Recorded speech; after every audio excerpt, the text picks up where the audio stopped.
தமிழ் சொந்தங்களுக்கு வணக்கம். இன்னைக்கு நேர்காணல நம்மளோட இருந்திருப்பவர் மூத்த பத்திரிகையாளர் திரு கோலஹால ஸ்ரீனிவாஸ் அவர்கள். வணக்கம். வணக்கம். வட மாநிலங்கள்லாம் பார்க்கும் தொடர் வெள்ளத்தினால மக்கள் பாதிப்பு உண்டாகிறாங்க. இமாச்சல் பிரதேஷ், பஞ்சாப்லாம். அதை பிரதமர் அவர்கள் நேரில் போய் ஆய்வு பண்றாங்க. அதுக்கு சர்ச்சையா பார்த்திருப்போம். எதிர்கட்சி தலைவராக இருக்க திரு ராகுல் காந்தி அவர்கள் அந்த ஆய்வு, ஏன்னா இமாச்சல் பிரதேஷ்ல ஆளுங்கட்சி, பஞ்சாப்ல எதிர்கட்சி காங்கிரஸ். பட் இவர் ஆய்வுக்கு போகாம மலேசியாவுக்கு போயிருக்காருன்னு சொல்லிட்டு பிஜேபி தரப்புலேருந்து இதை ஒரு அரசியல் ஆக்குறாங்க. இல்லை, அவர் என்னைக்குமே இந்த விதமான விஷயத்தில் ஈடுபட்டதே கிடையாது. ராகுல் காந்தி எப்போதுமே அப்பப்போ ஒரு பிரேக் எடுத்துக்கிறதுக்காக வெளிநாடுக்கு போயிடுவார். இப்போ மலேசியாவுக்கு போயிருக்கார். மலேசியாவில் லங்காவி ஐலண்டுக்கு போயிருக்கார்.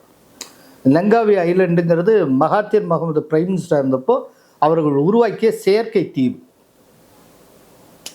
இந்த செயற்கை தீவு உலக புகழ் பெற்றது. ரொம்ப அற்புதமான சுற்றுலாத்தலம். அங்கே நானே போயிருக்கேன். லங்காவிக்கு ரொம்ப அற்புதமாக இருக்கும். அங்கே பெரிய கேசினோ அது இது நிறைய இருக்குது. குறிப்பாக இந்த ஹிந்தி ஆக்ட்ரஸ்லாம் அங்கே தான் அடிக்கடி வருவாங்க. இது ஒரு பெரிய சுற்றுலா ஸ்தலம். அது ராகுல் காந்தி போயிருக்கிறார். ஒருத்தர் மலேசியாவுக்கோ வெளிநாட்டுக்கோ போகக்கூடாது, சுற்றுலாத்தலத்துக்கு போகக்கூடாது அப்படின்னு நம்ம சொல்ல முடியாது. ஆனால் பொது வாழ்க்கையில் இருக்கிறவர் அடிக்கடி பிரேக் எடுத்துக்கிட்டு போகிறாரு. என்ன ஒரு முக்கியமான விஷயம்னா, அவர் பிரேக் எடுத்துகிட்டு போகிறப்போ சொல்லிக்கிறது இல்லை, நாட்டு மக்கள்கிட்ட சொல்கிறது இல்லை. ஒரு தலைமறைவாக தலைமறைவாக வருகிறார். திடீர்னு காணாமலே போகிறார். அதுதான் இதுக்கு முன்னால், பல ஆண்டுகளுக்கு முன்னால் அவர் தொடர்ந்து பல நாட்கள் ராகுல் காந்தியை காணவே இல்லை. எங்கே போனார்னு கேட்டால் யாருக்குமே பதில் இல்லை. ஒத்தட்டையும் பதில் கிடையாது. அவங்க கட்சியிலேருந்தும் பதில் கிடையாது. அவர் எங்கே போனார்லாம் நாங்கள் கேட்டுக்கிட்டு இருக்க முடியாது, அவருடைய பிரைவசியில் தலையிட முடியாது அப்படிலாம் சொன்னாங்க. பொது வாழ்க்கையில் இருக்க அத்தனைக்கும். கடைசியில் அதை ஒரு சில நியூஸ் பேப்பர்ஸ் கண்டறிஞ்சாங்க. அவர் என்னென்னா, முதல்ல தாய்லாந்து போயிருந்ததாகவும், தாய்லாந்து போயிட்டு அதுக்கப்புறம் மியான்மர் போயிருந்தாலும் சொன்னாங்க. அப்புறம் எதுக்கு போயிருந்தார் அப்படின்னா, ஒரு ஆரோக்கியமான மனநலனை பெறுவதற்காக அவர் விபாசனா யோகம், இப்போ நம்ம இதில் பதஞ்சலி யோகா அப்படின்னு சொல்லுவாங்க, அது ஹிந்து யோகா முறை. அதே போல் புத்திஸ்டுடைய யோகா முறை கற்பதற்காக, விபாசனா யோகாவை கற்பதற்காக அவர் தாய்லாந்தில் இருந்தார். அதுக்கப்புறம் அங்கேருந்து மியான்மருக்கு மியான்மரில் இருக்கக்கூடிய இந்த ஆசிரமத்தில் அவர் சேர்ந்து இந்த மாதிரி விபாசனா யோகாவை பயின்றார் அப்படிங்கிற. நம்முடைய கேள்வி என்னென்னா, எந்த யோகாவையும் பயிலட்டும், அது நல்லது தானே. ஏன்னா யோகாவையே சர்வதேச தினமாக கொண்டு வந்ததே மோடி அரசு. அப்படி உண்மையில் ராகுல் காந்தி செய்திருந்தால் ராகுல் காந்தியை பிஜேபியை பாராட்டி இருக்கும். இந்த யோகாவை பரப்புறதுக்கான ஒரு அம்பாசிடராக கூட ராகுல் காந்தியை போடலாம், கட்சிக்கு அப்பாற்பட்டு. இப்போ கட்சிக்கு அப்பாற்பட்டு சசி தரூரை நான் வெளிநாட்டுக்கு அனுப்பலையா? கட்சிக்கு அப்பாற்பட்டு கனிமொழி அனுப்பலையா? அதுபோல் அதெல்லாம் செய்யலாம். ஆனால் யோகா கற்பதையே எதற்கு ரகசியமாக செய்ய வேண்டும்ங்கிறதான் கேள்வி. அப்படின்னா இந்த விதமான சந்தேகம் நமக்குள்ள என்ன ஒரு கேள்வி எழுப்புனா, அப்படி என்றால் இவர் யோகாவை மட்டும்தான் கற்றாரா அப்படின்னு ஒரு கேள்வி வரும். ஏன்னா மியான்மரில் மாவோயிஸ்டுகள் அதிகம். அந்த வடகிழக்கு எல்லைப்புறத்தில் இருக்கக்கூடிய மியான்மருடைய அந்த பகுதி, அங்கேருந்து தான் திடீர்னு மணிப்பூர் எல்லைக்குள்ளே தாக்குதல் நடத்திட்டு திரும்ப மியான்மருக்குள்ளே போய் ஒழிஞ்சுப்பாங்க. 2015 அப்படித்தான் நம்முடைய இந்த சிஆர்பிஎஃப் வீரர்கள் போயிட்டு இருக்கும்போது திடீர் தாக்குதல் நடத்தி நம்முடைய வீரர்கள் 18 பேர் கொல்லப்பட்டாங்க. அதுக்கு பதிலடியாக அதுக்கு அடுத்த ஒரு 10 நாளில் நாம் ஒரு சர்ஜிக்கல் ஸ்ட்ரைக் நடத்தி மியான்மர் எல்லைக்குள்ளேயே போய் மாவோயிஸ்டுகள், அதுக்கு காரணமான மாவோயிஸ்டுகள் கேம்பே அழிச்சா 350 மாவோயிஸ்டுகள் கொல்லப்பட்டார்கள். இது வரலாறு. இவர் யோகா படிக்கிறது யாரும் தவறுன்னு சொல்ல, ஏன் சொல்லலைங்கிறதான் கேட்குறோம். இதே போல் பல தடவை. அதே போல் சத்தமே இல்லாமல் திடீர்னு அவர் காட்மாண்டு போயிருந்தார், நேபாள தலைநகர். போயிட்டு பார்த்தீங்கன்னா ஒரு நைட் கிளப்பில் ஒரு சீன தோழியோடு அவர் அமர்ந்து அந்த உடான்ஸ் எல்லாம் பார்த்து கண்டுகளித்து கொண்டு இருந்தார். இவர் நேபாள் போகக்கூடாதுன்னு யாரும் சொல்ல, நைட் கிளப்பு போகக்கூடாது, அவர் டான்ஸே கூட ஆடட்டும், சொல்லிட்டு போகலாம்ல. ஏன்னா பொது வாழ்க்கையில் இருக்கப்போ மோடி என்ன பயணம் செய்தாலும் சொல்லிட்டு போகிறார். நீங்கள் பொது வாழ்க்கையில் ஒரு ஜனநாயக நாட்டில் பொது வாழ்க்கையில் இருக்கிற ஒருவர் அப்படிங்கிறப்ப நீங்கள் ஒரு தலைமறைவு வாழ்க்கையை வச்சுட்டு இருக்கக்கூடாதுல்ல. அப்படின்னா அது சந்தேகத்துக்குரிய விஷயம் இல்லை. இன்னொன்று, ஊருக்கும் உலகத்துக்கும் அவர் வந்து டிரான்ஸ்பரன்சி பற்றி, வெளிப்படைத்தன்மையெல்லாம் பற்றி கிளாஸ் எடுக்கிறாரு. ஆனால் இது நான் நினைக்கிறேன் இவர்களுடைய ரத்தத்திலே இருக்கக்கூடிய ஒரு விஷயம். இப்போ 2008 சீன கம்யூனிஸ்ட் கட்சியோட காங்கிரஸ் கட்சி ஒப்பந்தம் போடுகிற கையெழுத்து போட்டதே ராகுல் காந்தி. அந்த ஒப்பந்தத்தில் என்ன இருக்கு? இன்னைக்கு காங்கிரசினுடைய அந்த தலைமை பீடமாக இருக்கக்கூடிய அவங்களுடைய அந்த காரிய கமிட்டி இருக்கே, அதனுடைய மெம்பர்ஸுக்கே இந்த அக்ரிமெண்ட்ல என்ன இருக்குன்னு தெரியாது, யாருக்குமே தெரியாது. நீங்கள் டிரான்ஸ்பரன்சி பற்றி பேசுகிறீங்க, அந்த அக்ரிமெண்ட்டை வந்து அவங்களுடைய வெப்சைட்டில், காங்கிரஸ் வெப்சைட்டில் போட வேண்டியது தானே, தொண்டர்கள் படித்து பார்க்கட்டுமே. ஏன் போடலை சார்? 2008 மன்மோகன் சிங்குடைய ஆட்சி நடக்குது, காங்கிரஸுடைய ஆட்சி.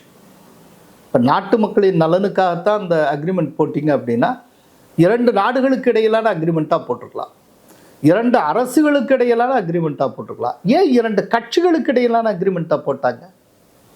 என்ன ரீசன்? எப்போதுமே ஒரு விதமான சந்தேகத்தோட இந்த ஸ்னேக் இன் த கிராஸ் அப்படிம்பாங்க, அது மாதிரியே ராகுல் காந்தி இருந்து கொண்டு இருக்கிறார். அங்கே இப்போ மலேசியாவில் போய் யாரை சந்திக்க போகிறான்னு தெரியல. ஏன்னா இந்தியாவிலேருந்து தப்பிச்சு இந்திய போலீஸுக்காரர்களுடைய கண்ணுக்கு மண்ணை தூவிட்டு அவர் தப்பிச்சு ஒருத்தர் அங்கே ஒரு பொட்டன்ஷியல் பர்சன், ப்ரோ பயங்கரவாத பர்சன் ஒருத்தர் அங்கே இருக்கார், ஜாகிர் நாயக். இந்த ஜாகிர் நாயக்கும் காங்கிரஸுக்கும் ஒரு தொடர்பு உண்டு. எனக்கு அதுதான் டவுட்டாக இருக்குது. ஒருவேளை ஜாகிர் நாயக்கும் அவருக்கும் இடையில ஏதாவது சந்திப்பு நடக்குவா அப்படிலாம் நான் யோசிக்கிறேன். ஏன்னா ஜாகிர் நாயக்கினுடைய இஸ்லாமிக் ரிசர்ச் ஃபவுண்டேஷன் அப்படின்னு ஒன்று, IRFன்னு பேர், அது முன்னால் இயங்கி கொண்டு இருந்தது, இப்போ அது தடையில் இருக்குது. அந்த இஸ்லாமிக் ரிசர்ச் ஃபவுண்டேஷன் ரூபாய் 50 லட்சத்தை நன்கொடையாக சோனியா காந்தி தலைமையில் இயங்கி கொண்டு இருக்கக்கூடிய ராஜீவ்காந்தி ஃபவுண்டேஷனுக்கு கொடுத்தது. 2மே NGO. NGOனாலே வெளியிலேருந்து டொனேஷன் வாங்கித்தான் இயங்கும், எல்லா NGO அப்படித்தான். ஆனால் ஒரு NGO இன்னொரு NGOவுக்கு டொனேஷன் கொடுத்ததுங்கிறது இதான் முதல் தடவை. ஜாகிர் நாயக்குடைய ஃபவுண்டேஷன் எதுக்கு சோனியா காந்தியோட ஃபவுண்டேஷனுக்கு அமௌண்ட் கொடுக்கணும்? என்ன காரணம்? அப்போனா இவ்வளோ தூரம் கொடுத்தாங்கன்னா ஒரு பலனை எதிர்பார்த்திருக்க மாட்டார்களா? சரி, இவ்வளவும் நடந்தது. இதுக்கு இடையில் என்ன ஆச்சுன்னா, இவர் கொடுத்ததுக்கு 2 வருஷத்தில் பங்களாதேஷில் அந்த சிட்டாகாங் பக்கத்தில் நினைக்கிறேன், காக்ஸ் பஜார்னு ஒரு இடம், அங்கே ஒரு பெரிய இந்த வெளிநாட்டவர்கள் வந்து உணவு அருந்தக்கூடிய ஒரு மையம், ஒரு சின்ன கேப்டீரியா மாதிரியான இடம். அதில் திடீர்னு பாம் பிளாஸ்ட் ஆகுது. அதில் பல வெளிநாட்டவர்கள், ஃபாரினர்ஸ் கொல்லப்படுறாங்க. அது ஒரு இஸ்லாமிக் ஃபண்டமெண்டலிஸ்ட் ஆர்கனைசேஷன் கைவண்ணம். பங்களாதேஷ் போலீஸ் அவங்கள அரெஸ்ட் பண்ணுது. விசாரித்தா அவன் சொல்கிறான், நாங்கள் ஜாகிர் நாயக்குடைய உரையை கேட்டு அதனால் உணர்வெழுச்சி பெற்று இந்த காரியத்தில் ஈடுபட்டோங்கிறான். ஸோ அதுக்கு காரணம் ஜாகிர் நாயக். இது தெரிஞ்சதும் ஜாகிர் நாயக்கை உடனே தேட ஆரம்பித்தாங்க. அது உங்களுக்கு ரெட் அலர்ட் இந்தியாவுக்கும் வருது. அப்போ ஜாகிர் நாயக்கை அவங்க கவர்மெண்ட்டுக்கு பிடிச்சி கொடுக்குறக்கா இந்திய போலீஸ் தேடுறப்போ இவர் ஓடுறார். இப்போது இந்த ஜாகிர் நாயக்கை பற்றின டாக்ஸ் வெளியில் வந்தாச்சா, இவரால் தூண்டுதல் பெற்று ஒரு பயங்கரவாத சம்பவம் நடந்திருக்குன்னு வந்தாச்சா, அதை ஒட்டி ஜாகிர் நாயக் பற்றி ஹூ இஸ் ஜாகிர் நாயக், அட்டுவா இதுவா நிறைய பேச ஆரம்பித்ததும் காங்கிரஸ் அலர்ட் ஆச்சு. ஆகா, ஜாகிர் நாயக்கிட்டேருந்து நம்மளும் நன்கொடை வாங்கியிருக்கோம், பெரிய பிரச்சனை ஆயிரும் அப்படின்னு சொல்லிட்டு இந்த சம்பவம் நடந்ததுக்கு பிறகு ஜாகிர் நாயக்கிட்ட வாங்கின 50 லட்சத்தை திரும்ப ஜாகிர் நாயக் ஃபவுண்டேஷனுக்கு ராஜீவ்காந்தி ஃபவுண்டேஷன் திருப்பி கொடுத்தது. இவ்வளவு கூத்து நடந்திருக்கு. அதாவது காங்கிரஸும் சரி, சோனியாவும் சரி, ராகுல் காந்தியும் சரி, லேசுப்பட்டவங்க கிடையாது. அதனால தான் எனக்கு இவர் திடீர்னு மலேசியா போயிருக்காருன்னா, ஒருவேளை ஜாகிர் அவங்களுடைய பழைய நண்பர் ஜாகிர் நாயக்கும் அங்கே தானே இருக்கார், ஒருவேளை அவர் சந்திக்க போயிருப்பாரோ என்னமோ எனக்கு தெரியலை. அடுத்து நம்ம சுத்தி நம்ம நாடுகள், நட்புற நாடுகள் எல்லாமே ஸ்திரத்தன்மை இல்லாம இருக்கு. பங்களாதேஷ்ல கலவரம் நடந்தது, ஸ்ரீலங்கால கலவரம் நடந்தது. இப்ப பார்த்திருப்போம் நேபாளையும் வந்து ஒரு இளைஞர்கள் புரட்சின்னு சொல்லிட்டு பெரிய கலவரம் நடக்குது. இதுக்கு பின்னாடி ஏதாவது சதி வேலைகள் இருக்கா? ஏன்னா பிரதமர் அங்க ரிசைன் பண்ணிட்டாங்க, பாராளுமன்றம் அங்க எரிக்கப்படுகிறது. எஸ், பொதுவாக 2010 மூன்றாம் உலக நாட்டில் ஸ்திரத்தன்மையை பாதிக்கக்கூடிய, ஒவ்வொரு நாட்டினுடைய நிலைத்தன்மையை சீர்குலைக்கக்கூடிய ஒரு சதி அவ்வப்போது ஏற்பட்டு வந்திருக்கிறது.